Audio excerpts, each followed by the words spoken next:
President Obama made what we consider a historic declaration earlier this week when he said that Social Security benefits should be preserved and that, in fact, they should be expanded for this and future generations. Here to talk about that now with us is a good friend of the program, Nancy Altman. She has an extensive background in Social Security and private pensions. She's co-director of Social Security Works. She is author of the book, The Battle for Social Security, and co-author of the book, Social Security Works. Nancy, thanks for joining us. Thank you so much for having me. Oh, absolutely. And tell us, if you would, first of all, are we right? Is this a historic declaration? This is historic, and it is extremely important. Actually, it used to be prior to the 1970s, presidents, Republican and Democratic presidents alike, routinely proposed expansions of Social Security. But starting in the 1970s, there was a campaign that was begun to undermine confidence in Social Security, to tell people it was unaffordable, it had to be cut back. And that became the conventional wisdom among elites who made policy. And so there were lots of efforts to scale back Social Security, all terrible policy and all against the will of the American people. What President Obama has done by declaring yesterday that he wants to expand Social Security is put the lie to the idea that we can't afford to expand it. He made it clear that it's a value judgment, it's a choice. And it's quite clear now. We have Secretary Clinton, we have Senator Sanders, both running for the presidential nomination of the Democratic Party. We have the current sitting president. We have most of the Senate and House Democrats all in favor of expanding, not cutting Social Security, whereas we have most Republicans who are in favor of cutting Social Security. So for the first time in a very long time, the American people will have a choice this election year. So just the statement alone by President Obama has important ramifications. I want to talk to you a little bit, too, about that history, Nancy Altman, because, Republicans, as you know better than anyone, have always essentially been against Social Security. I mean, you had Dwight Eisenhower working to expand it, but there have always been Republicans who opposed it. Well, one of the things we saw in the 1990s was the rise of the so-called centrist Democrats, including Bill Clinton, who were open to cutting it.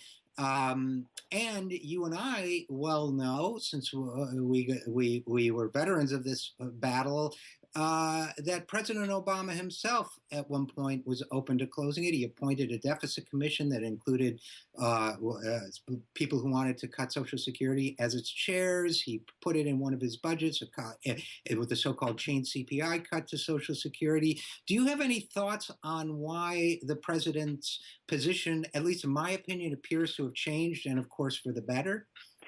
Yes, and I would call it more. Yes, I have a sense about what has happened. And just to put it again in historical context, you're exactly right that in 1935, when Social Security was enacted, the Republicans were all dead set against it. It was a huge issue in the 1936 election. Even before the program had gotten underway, it was a major issue. But the American people overwhelmingly voted for President Roosevelt, returned him to office, and the American people have always valued Social Security. That's across the ideological spectrum. That's Tea Partiers support Social Security, Republicans, Democrats, Independents, union members, and so forth. And that's been the case for the entire 81-year history of the program.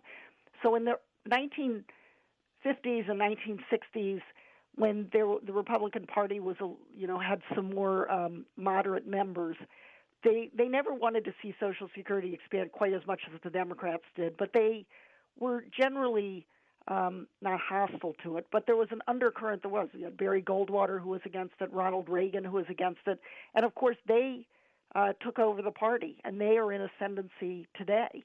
But they understood the politics, and so they stopped arguing that it was a bad thing for government to run Social Security. Instead, they said, "Oh, it's a wonderful program." George W. Bush said in a State of the Union, it was a wonderful program for the 20th century, but of course we can't afford it now, which of course is a total lie.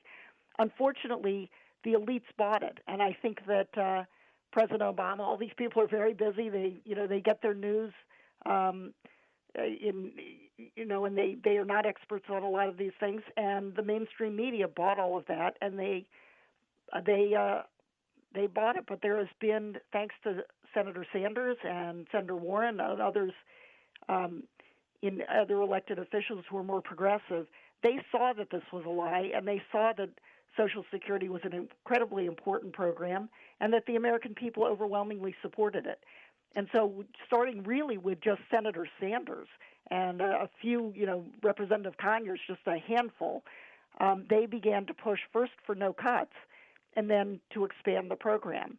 So do you think, if I can jump in for a second, Sure. Nancy, do you think that perhaps the president has simply been educated on this issue? I absolutely think that. And it's interesting how the people around him have been educated. So, for example, thanks to Senator Sanders running for president, Secretary Clinton came out for expanding, not cutting Social Security.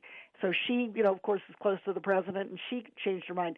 Just recently, Larry Summers, who is seen, very mainstream, said that expanding Social Security would be good for the economy. So it was a closing circle. More and more and more people were understanding the truth and the wisdom of this policy, and then, quite frankly, probably the politics too, because it's excellent politics. And all of that. No question about it. And Nancy, we have about a minute left right now.